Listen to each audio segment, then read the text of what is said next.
San Bernardino, Orlando, Las Vegas, Sutherland Springs, some of the recent cities to share a grim commonality: mass shootings. The latest of which actually fell on the anniversary of another deadly day in our history that for some may seem like a distant memory in the wake of what's happened since. Our Shelby Danielson joins us with a story tonight you'll see only on First Coast News. Shelby. Well, 11 days ago, 26 people were killed in a church, marking the second mass shooting to happen on the same date in the same state. Because on November 5th, 2009, 13 people were killed on a U.S. Army post in Texas, Fort Hood, the first of two shootings at that military post. Patrick Zeigler was in the room with the shooter that November day 8 years ago.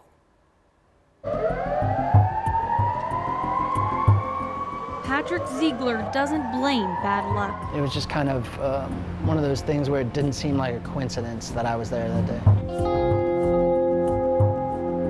He'd been on the Texas military post for a little over a week after serving in Iraq and being promoted to staff sergeant. He was scheduled to lead his own troop to Afghanistan. I was sitting there minding my own business, and Dr. Hassan stood up and yelled Allah Akbar at the top of his lungs, and he turned around and started shooting right here in the side of my head. It was a 5.7 millimeter hollow point bullet that exploded into my head. There was metal and bone fragments that entered my brain. He tried to crawl away but was shot 3 more times. Honestly, I think I was the only one that thought I was going to survive. Pretty much everybody else was waiting for me to expire. 20% of his brain was removed to save his life. I mean, I think the prognosis at the beginning was pretty dark, as far as I wasn't never going to walk again.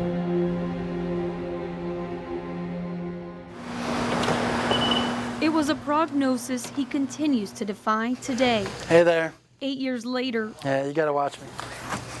Zeigler is back in his home state of Florida, undergoing treatments in a hypobaric chamber in Delray Beach.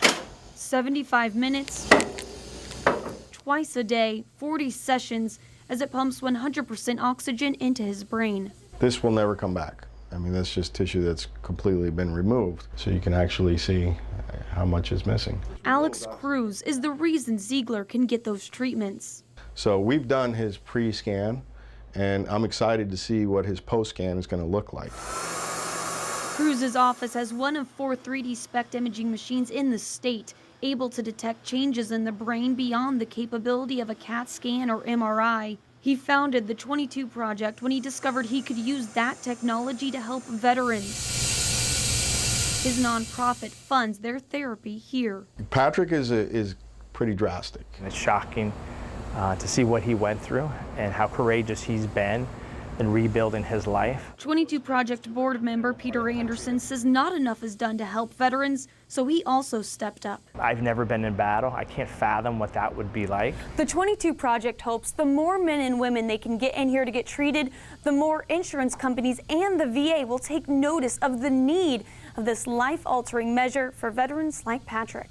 Everybody said it would take about a week or so to start feeling it, and yep, it's gonna be great. It's another experience he says was meant to be.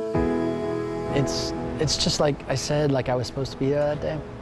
It's like not a coincidence. I was standing in line for a beer at the Daytona International Speedway. That's where he met another veteran who introduced him to Cruz. He believes nothing has happened by accident. A lot of people say I was in the wrong place at the wrong time, but I always say I was in the right place at the wrong time. Is an amazing story. An estimated 22 veterans take their lives every day. The 22 Project hopes to combat that by continuing to help veterans like Patrick Zeigler get their lives back. Now we'll check back in with him when he gets his results back at the end of the month. First Coast News at 6 continues right after this quick break.